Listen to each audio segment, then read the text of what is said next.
Have you ever found yourself just waiting? Waiting to feel ready to do that important thing? You're waiting for that big jolt of motivation to hit you, but let's be honest, it rarely shows up when you actually need it. Well, what if I told you there's a much better way? A system that doesn't rely on feelings at all. So here's our game plan.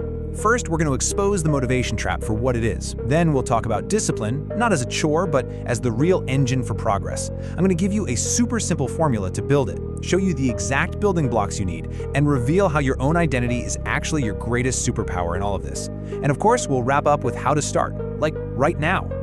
All right, first up, the motivation trap. And this is a huge one. We're about to unpack exactly why that whole "I'll do it when I feel like it" mindset is pretty much a guaranteed way to stay exactly where you are. I mean, this is the big question, right? You get a new idea, you feel that amazing surge of energy, and then what happens? Why does it just seem to vanish the moment you actually have to, do the work? I absolutely love this slide because it just lays it all out so clearly. On the left, you've got motivation. It's an emotion. It's a feeling. It's totally dependent on your mood, your energy. It's basically a fair weather friend. But look at discipline on the right. That's behavioral. It's a system. It doesn't care if you're feeling tired or inspired. It just runs. And look, feeling unmotivated, it isn't some kind of personal failure. It's actually a pretty logical response to these things right here. When a task feels massive, or you have absolutely no idea where to even begin, of course your brain is going to hit the brakes. It's wired to avoid confusion and seek quick wins, which is why scrolling your phone feels so much easier than tackling a vague, far-off goal. So, if waiting for motivation is the trap, what's the escape plan? Well, that brings us to our next section, discipline as the real engine. This is where we stop letting our emotions manage us and start managing our actions instead. And this quote just nails it. Think of it like this. Motivation is the spark that starts the car's engine. That's great, it's essential. But discipline is the engine itself, the thing that keeps the car moving down the highway, mile after mile, even when the road gets boring. And this right here, this is a huge mindset shift. We tend to think of discipline as this brute force effort, right? Like you're just gritting your teeth and pushing a giant boulder up a hill. But what if that's totally backward? The real secret isn't more willpower. It's about making the right action so easy it feels like you're just letting a ball roll downhill. And that idea of making things easier, well, that leads us perfectly to our next section, the action easy formula. Forget about willpower for a second. This is the simple, practical equation for building discipline that actually sticks. And there it is. That's the whole secret sauce. Discipline isn't some magical trait you're born with or not. It's just the result of these three things working together: a clear task, low resistance, and repetition. If you can set these three things up, you can build discipline for pretty much anything. So let's break them down. Okay, first, a clear task. A vague idea like get in shape is a recipe for doing nothing. But a clear task like put on my workout clothes and do a 10-minute walk tells you exactly what to do and where to start. It just wipes out all that confusion that makes us procrastinate. Next up, low resistance.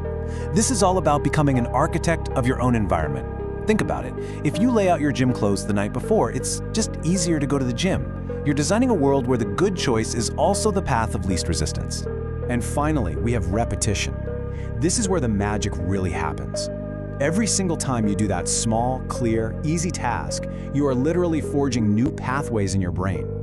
You're not just doing a thing anymore, you're building an automatic habit.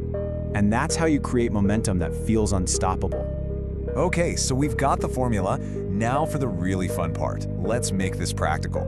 This next section is all about the building blocks. 5 concrete actions you can take to put this formula into practice today.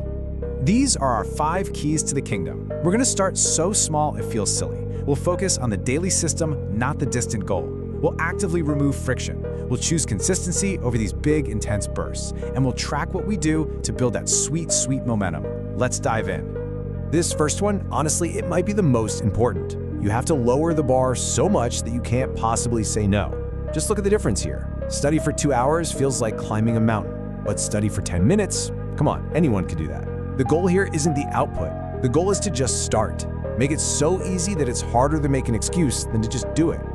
Now this is a game changer. A goal, like get good grades, that's the outcome. You don't have direct control over that. But a system, like study 30 minutes every day, that's the action. You have 100% control over that. So stop obsessing about the destination and just focus on taking that next step on the road. The system is what gets you to the goal. And this table just lays it out so perfectly. This is how you become that architect. On one side, you make the right thing easier. Get your workspace ready. Have your books out. On the other side, you make the wrong thing harder. Put your phone in another room. Use an app blocker. It's a simple two-front war against procrastination, and it works. Okay, now take a look at this. That huge 5-hour burst on the left might look impressive for one day, but what usually happens next? Burnout. You do nothing for the next week. The real power is in that consistent 30-minute effort on the right. Even if the total time is less in this snapshot, you're building a habit. You are showing up every single day. That is what leads to mastery, not heroic one-off efforts. All right, now we get to what I think is the most profound part of this whole thing. Section 5, Identity is your superpower. This is where we connect all those tiny little actions to the actual person you see yourself as. See, here's what's really going on beneath the surface.